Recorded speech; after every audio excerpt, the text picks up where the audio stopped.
नमस्कार.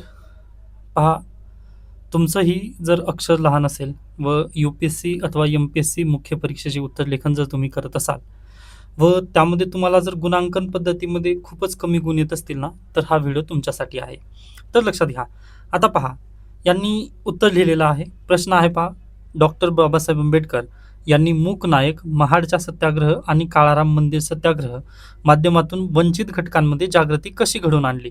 10 गुणांचा हा प्रश्न आहे आणि 150 शब्दांमध्ये उत्तर लिहायचं आहे. बरोबर. मग पहा, यू-पी-एस-सीची यांनी संपूर्ण गाईडलाईन्स जसंच्या तसं त्यांनी फॉलो केलेली आहे.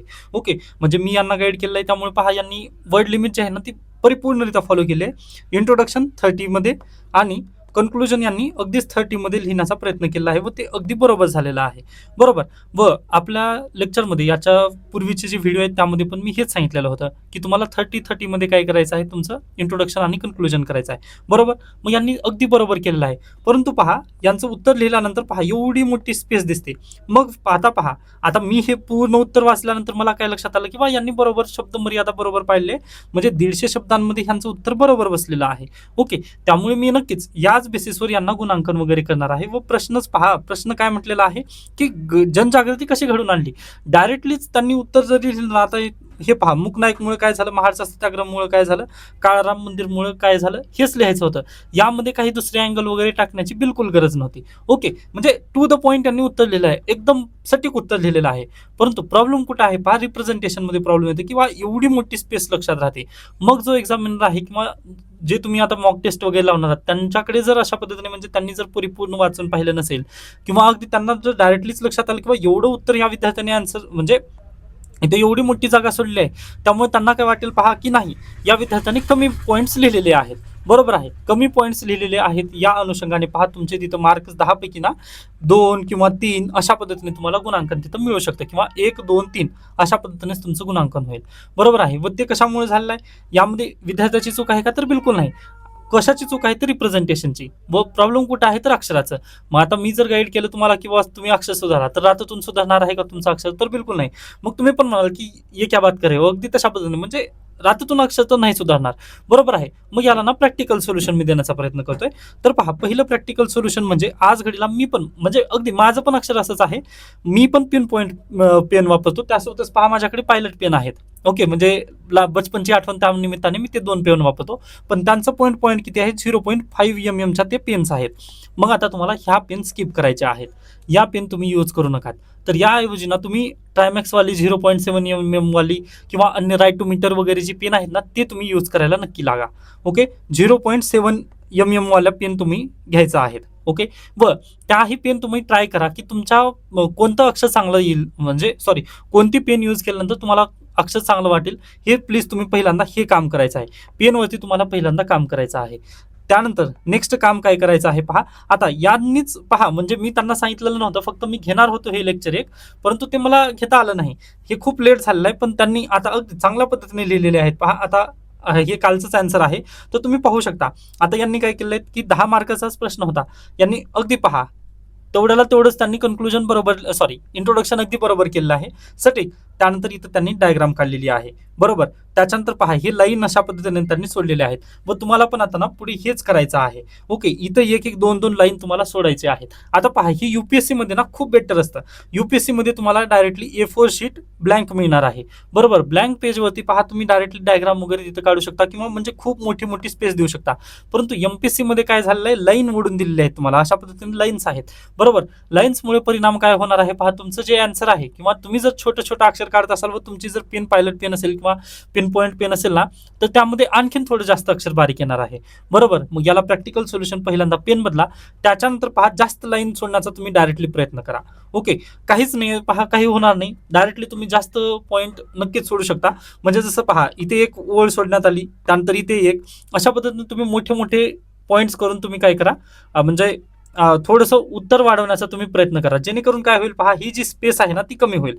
आता पहा ना तुम्ही, इथे पहा, यांची स्पेस किती झाली होती, एवढी मोठी होती व इथं त्यांचंच आन्सर आहे, तर हे पहा किती छोटी राहिलेली आहे स्पेस. मग इथं काय होत आहे, रिप्रेझेंटेशन अगदी एकदम सुंदर व सटीक इथं नक्कीच दिसणार आहे. व पहा, यांच्या कंटेंटमध्ये ना कधीच कमी नाही आहे. मी यांचे मॉडेल आन्सर मधून पण तुम्हाला भरपूर वेळेस पाठवलेला आहे. त्याच्यानंतर यांनी प्रत्येक पॉईंटला म्हणजे आज चांगल्या पद्धतीने लिहिलेले आहेत. त्यानंतर नेक्स्ट पॉईंट म्हटलं तर पहा, हे इथला पॉईंट. यामध्ये त्यांना काय करायचं आहे किंवा म्हणजे ज्यांचं छोटं अक्षर आहे तर त्यांनी पॉईंट वाईज लिहायचं आहे. उत्तर कधीही ना तुम्ही पॉईंट वाईज लिहा. पॅराग्राफमध्ये जर लिहिलात ना तुमचं नुकसान करून घेणार आहात. कारण रिप्रेझेंटेशनमध्ये जर थोडा पण घोळ वाटला, ओके, एवढी मोठी स्पेस जर वाटली ना, तर लगेच एक्झामिनर काय म्हणतो की बाबा यांनी काहीतरी मार्क कमी, सॉरी, काहीतरी कमी लिहिलेलं आहे. आता पहा ना तुम्ही, एवढा जरी पॅराग्राफ जरी असला ना, तर इथं कमी दिसत आहे आपल्याला. ओके, डोळ्यालाही कमी दिसत आहे कारण स्पेस म्हणजे जास्त शब्द एका ओळीमध्ये चाललेले आहेत त्यांचे. बरोबर आहे. मग तुम्हाला काय करायचं आहे, तर पॉईंट वाईज लिहायचं आहे. आता यांनी दुसरीकडे पण लिहिलेले आहेत, म्हणजे मी सर्व आन्सर चेक केलं. आता इथे पण पाहू शकता तुम्ही, अशा पद्धतीने त्यांनी डायग्राम काढलेली आहे. ओके, डायग्राम काढल्यानंतर पहा, त्यांनी प्रत्येक उत्तरामध्ये ना त्यांनी पॉईंट वगैरे देण्याचा प्रयत्न केलाय. आता हे पहा, अध्यक्षांचा वाद वगैरे हे सर्व पॉईंटमध्ये जर आलात ना, तर ते खूप बेटर दिसेल. व ही जी स्पेस राहिलेली होती, तुमची जास्त स्पेस उडत होती ना, ती थोडीशी कमी होईल. हे एक काम तुम्हाला नक्की करायचं आहे. डन. म्हणजे पॉईंटमध्ये लिहायचं. त्याच्यानंतर तिसरं पहा, तिसरा पॉईंट काय आहे, तर हे पहा, अशा पद्धतीने फ्लो चार्ट करा किंवा माइंड मॅप करा. हे कंपल्सरी तुम्ही काढण्याचा प्रयत्न जास्तीत जास्त करा. ओके, व जर काढलात ना, तर याला अशा पद्धतीने आउटलाईन पण देण्याचा प्रयत्न करा. आउटलाईन दिल्यानं काय होतं पहा, हे तर अगदी एकदम सिक्युअर होणार आहे. पण तुमचं जे रिप्रेझेंटेशन आहे ना, ते चांगलं दिसेल. यासोबतच तुम्हाला स्पेस जास्त लागेल. ओके, म्हणजे हे सर्व करण्यामध्ये आपली स्पेस तिथं जास्त लागेल. बरोबर आहे. यासाठी याचा एक फायदा तुम्ही नक्की करून घ्या, की म्हणजे जर तुमचं अक्षर छोटंसं असेल ना, तर तुम्ही डायरेक्टली फ्लो चार्ट आकृत्या वगैरे बळजबरी का होणार तिथं काढण्याचा तुम्ही नक्की प्रयत्न करा व त्याला आउटलाईन अशा पद्धतीने द्या. त्यासोबत हां, इथे पहा, त्यांनी आउटलाईन अशा पद्धतीने ड्रॉ केलेली आहे पहा. तर तुम्हाला पण हे करायचं आहे तिथं, म्हणजे चौकट्या वगैरे तिथं बेसिकली काढायचं आहे. त्याच्यानंतर जास्त करून ना तुम्हाला कोटेशन्स वगैरे द्यायचं आहे. कोटेशन जर दिलात तर अशाच पद्धतीने तुम्ही त्यावरती सॉरी, त्याखाली अंडरलाईन पण करू शकता. ओके, काहीतरी तुम्हाला जास्त करून तिथं ना तुमचं अक्षर मोठं वाटावं अशा पद्धतीने प्रयत्न करायचा आहे. व एका लाईनमध्ये आपल्याला कमी शब्द बसवायचे आहेत आता. बरोबर आहे. म्हणजे आता पहा ना तुम्ही, हे कुशल मानवी भांडवल अशा पद्धतीने केलं ना, तर त्याच्या खाली अंडरलाईन केलं यांनी. म्हणजे ते मोठंसं वाटतं आपल्याला व डोळ्याला असं वाटतं की पहा, म्हणजे यांनी जास्त स्पेस नाही सोडली. असं म्हणजे गजबजलेलं दिसेल आन्सर आपलं, म्हणजे हे पूर्ण फिल तर दिसेल, पान तर पूर्ण फिल दिसेल, परंतु याचं नुकसान पण नाही होणार पहा, व इथं स्पेस कमी राहील. ओके, तर अशा कंडिशननुसार तुम्ही काय करू शकता पहा, तुमचं आन्सर प्रभावी तिथे बनवू शकता. जरी तुमचं उत्तर, सॉरी, जरी तुमचं अक्षर छोटं असलं ना, तरी याचा तुम्ही वापर अशा पद्धतीने करून जास्तीत जास्त गुण मिळवण्यासाठी प्रयत्न करू शकता. त्याच्यानंतर आता याचे फायदे पण नक्की आहेत पहा, पण हे फायदे तुम्ही निबंधामध्ये वगैरे यूज करा. ओके, असं नाहीये की फक्त सगळीकडे निगेटिव्हच गोष्टी होतात, पण निबंधामध्ये याचे फायदा नक्की असतात, की बाबा तुम्ही छोट्याशाच गोष्टीमध्ये जास्त मोठं वगैरे मांडू शकता. हे चांगली गोष्ट आहे. म्हणजे छोटीशी जरी स्पेस असेल ना तुमच्याकडे, तर भरपूर तिथं पॉईंट्स तुम्हाला मांडता येतील. पण ते पहा, तुमच्याजवळ खूपच कमी वेळ असतो. 3 तासाच्या वेळामध्ये तुम्हाला भरपूर मोठा पेपर लिहायचा असतो. बरोबर आहे. मग त्या पेपरमध्ये असं मी हे गोष्टी करणं चुकीचं होईल मला, म्हणजे ते योग्य होणार नाही, म्हणजे फायदे याचे बोलणं.